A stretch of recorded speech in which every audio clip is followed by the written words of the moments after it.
Rajini, Mani Ratnam and Ilaiyaraaja இவங்க 3 பேரும் சேர்ந்து கடைசியா ஒர்க் பண்ண படம் தான் தளபதி. இந்த படத்துல ரொம்ப அழகான ஒரு பிரேக்கப் சீன் இருக்கும். அந்த பிரேக்கப் சீன் எல்லாருமே நீங்க நோட் பண்ணிருப்பீங்க, பாத்திருப்பீங்க.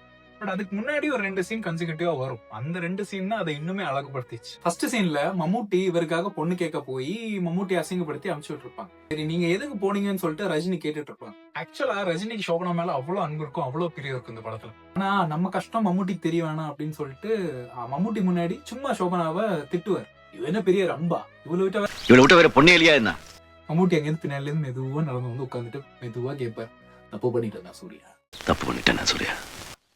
மம்முட்டி மனப்பூர்வமா ஒரு மன்னிப்பு கேட்பாரு. அவனை கல்யாணம் பண்ணு ஆசையா இருந்துச்சு சூர்யா, பட் இப்படி ஆயிடுச்சு. ஒருவேளை நான் போகாம இருந்திருந்தா எல்லாம் நல்லா இருந்திருக்குமோ இல்லையா. இந்த இடத்துல தன் காதலையும் மறைச்சு வச்சுக்கிட்டு ஒரு வார்த்தை கூட அதை பத்தி பேசாம நண்பனோட அந்த ஃபீலிங்ஸ் அந்த இடத்துல ரொம்ப முக்கியம்னு சொல்லிட்டு, தேவா எனக்கு அவ முக்கியம் இல்ல தேவா, நீதான் எனக்கு முக்கியம் தேவா அப்படின்னு சொல்லியிருப்பாரு. இது பின்னாடி ஒரு பியூட்டிஃபுல்லான நோட் வந்துருக்கு. 2 நோட் வரும் ஆக்சுவலா. ஃபர்ஸ்ட் ஒரு ஃப்ளூட்டோட நோட்டு வரும் இவங்க பேசிட்டு இருக்கும்போது. அதுக்கப்புறம் ஒரு வயலினோட நோட்டு வந்து இந்த சீன் முடிஞ்சிடும். இதோட அடுத்த சீன், இது ரொம்ப முக்கியமான சீன். யமுனை ஆற்றிலே பாட்டு கேட்டிருக்கீங்கல்ல, அது ஆக்சுவலா இதுக்கு முன்னாடியே ஒரு சீன்ல ரொம்ப சந்தோஷமா பசங்களுக்கு சொல்லி கொடுத்துக்கிட்டு, ஆசை வைப்பதை அன்பு தொல்லையோ பாவம் ராதான்னு ரஜினியும் ஆப்போசிட்ல உட்கார வச்சுட்டு சிரிச்சு சிரிச்சு அந்த அளவுக்கு சந்தோஷமா பாடிட்டு இருப்பாங்க முன்னாடி சீன்ல. பட் இந்த சீன்ல ஐ திங்க் அவங்க அக்செப்ட் பண்ணியிருப்பாங்க, ஓகே ரஜினி நம்மளுக்கு கிடையாது அப்படிங்கிற ஒரு இதை அக்செப்ட் பண்ணி தனியா அவங்களும் அந்த வீணையும் அந்த ஆத்தங்கர சைட்ல உட்காந்துட்டு அதே பாட்டை மறுபடியும் பாடியிருப்பாங்க. பட் இந்த வாட்டி அழுதுட்டு பாடிட்டு இருப்பாங்க, சிரிக்க எல்லாம் மாட்டாங்க.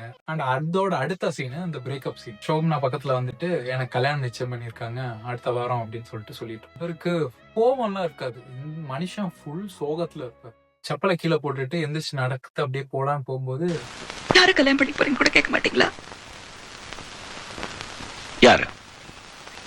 கனெக்டர். இவருக்கு டக்குன்னு பொத்துக்கிட்டு வரும்.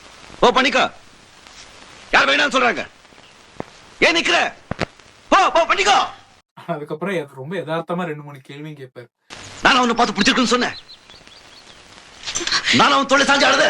அதுக்கப்புறம் சோபனா அழப்புவாங்க, இவர் அழாதே போடி. இந்த அளவுக்கு ஒரு பிரேக் டவுன் ஆன ஒரு பாயிண்ட் உங்களுக்கு காமிக்கவே முடியாது. அந்த ஃபர்ஸ்ட் போடியில அந்த அளவுக்கு கோமா இருப்பாரு. 2வது போடி மனுஷன் உடஞ்சிருவார். தன் வாழ்க்கையை விட்டு வெளியில போற சோபனாவை அப்படியே திரும்பி பார்ப்பாரு. பார்த்துட்டு ஏக்கத்தோட பார்ப்பாரு, ஒரு வாட்டியாவது திரும்பி பார்க்க மாட்டாளா, இல்லாட்டி திரும்பி அவரோட வாழ்க்கைக்குள்ள வரமாட்டாங்களா அப்படின்னு சொல்லி.